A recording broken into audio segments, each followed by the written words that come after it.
கோவையில் உப்புளிப்பாளையம் மேம்பாலத்தில் கவிழ்ந்த case tanker 10.5 மணி நேர போராட்டத்திற்கு பிறகு மீட்கப்பட்டு பலத்த போலீஸ் பாதுகாப்புடன் கணபதி பகுதியில் உள்ள பாரத் பெட்ரோலியம் குடோனுக்கு எடுத்துச் செல்லப்பட்டது. சேலத்தில் இருந்து மாற்று லாரி வரவழைக்கப்பட்டு தனியார் நிலையில் நிறுத்தப்பட்டிருந்த நிலையில் அந்த லாரியில் டேங்கர் சேர்க்கப்பட்டது. பின்னர் திருச்சியில் இருந்து வரவழைக்கப்பட்ட பாரத் பெட்ரோலியம் பாதுகாப்பு வாகனத்தில் இருந்த கருவிகளை கொண்டு கேஸ் கசிவு உள்ளதா என ஆய்வு செய்யப்பட்டது. அதனைத் தொடர்ந்து கோவை மாவட்ட ஆட்சியர் கிராந்திகுமார் பாடி மற்றும் காவல்துறை ஆணையர் சரவணன் சுந்தர் உள்ளிட்டோர் சம்பவ இடத்திற்கு வந்து மீட்பு குழுவினருடன் பாதுகாப்பு குறித்து கேட்டறிந்தனர். பின்னர் மீட்கப்பட்ட கேஸ் டேங்கர் மாற்று லாரியில் போலீஸ் பாதுகாப்புடன் கணபதி பகுதியில் உள்ள பாரத் பெட்ரோலியம் குடோனுக்கு எடுத்துச் செல்லப்பட்டது. Kovai Uppilipalayam மேம்பாலத்தில் case tanker lorry விபத்தை அடுத்து அப்பகுதியில் போக்குவரத்து மாற்றப்பட்டுள்ளது. மேம்பாலத்தில் போக்குவரத்து தடை செய்யப்பட்டு வாகனங்கள் மாற்றுப்பாதையில் திருப்பிவிடப்படுகின்றன.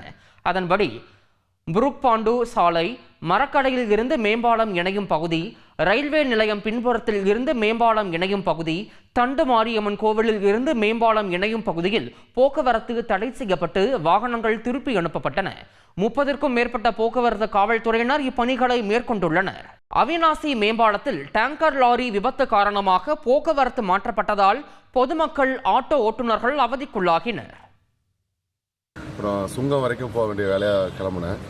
இப்போ வந்து பார்த்தா இந்த ரோடு புர்க்ஹில்ஸ் ரோடு வந்து பிளாக் பண்ணி வச்சுருக்காங்க. இந்த கேஸ் சிலிண்டர் ஏதோ விபத்து ஏற்பட்டதுனால இங்கிருந்து சுங்கம் போக வேண்டியனால நான் போக முடியாமல் நான் ஒரு ½ ஹவர் பக்கம் வெயிட் பண்ணிகிட்டு இருக்கேன். ரெடி ஆகிட பண்ணாங்க. ஆனால் கிட்டத்தட்ட ரொம்ப நேரம் ஆயிடுச்சு. ரொம்ப நேரமாக வெயிட் பண்ணிகிட்டு இருக்கேன். நாங்கள் சுந்தராவரத்துலேருந்து வந்துட்டு இருக்கிறோம் சார். வர வழி அங்கே வந்துட்டு இருக்கிறோம். இப்போ இந்த இடத்துக்கு வரணும் சார். இப்போ புரூக்ஃபீல்ட் வரணும். நீ மறுபடியும் அந்த வழியை சுற்றி விட்றாங்க சார். புரூக்ஃபீல்ட் வழியே விட்றதில்ல. இதனால் எவ்வளோ கிலோமீட்டர் சுற்றி வர்றீங்க நீங்கள்? இப்போ கிலோமீட்டர் வந்து கிட்டத்தட்ட ஒரு 7-8 கிலோமீட்டர் சுற்றி வரோம் சார். சரி சரி சார். இதெல்லாம் பாதிப்பு இருக்கும் உங்களுக்கு சுற்றி வர்றாங்க? ஆமாங்க சார். டீசல் செலவாகுது, நேரம் செலவாகுது. வாடகை கரெக்டான கமிட்மெண்ட் கொடுக்க முடியல. சரி. அவிநாசி ரோடு மேம்பாலத்தில் ஏற்பட்ட கேஸ் டேங்கர் லாரி விபத்து காரணமாக எப்பொழுதும் பரபரப்பாக காணப்படும் புரூக் பீல் சாலை வெறிச்சோடி காணப்படுகிறது. கோவை நகரின் முக்கிய அடையாளமாக விளங்கும் புரூக் பீல்ஸ் மால் பொதுமக்கள் அதிக அளவில் வந்து செல்லும் முக்கிய பொழுதுபோக்கு இடமாக உள்ளது. மேம்பாலத்தில் ஏற்பட்ட விபத்து காரணமாக பொதுமக்கள் நடமாட்டம் இன்றி வெறிச்சோடி அப்பகுதி காணப்படுகிறது. மால் அமைந்துள்ள சாலையும் போக்குவரத்து இன்றி காணப்படுகிறது. பொதுமக்கள் கூட்டம் மிகவும் குறைந்த அளவிலேயே உள்ளது. செய்திகளை உடனுக்குடன் தெரிந்து கொள்ள உடனே சப்ஸ்கிரைப் பண்ணுங்க.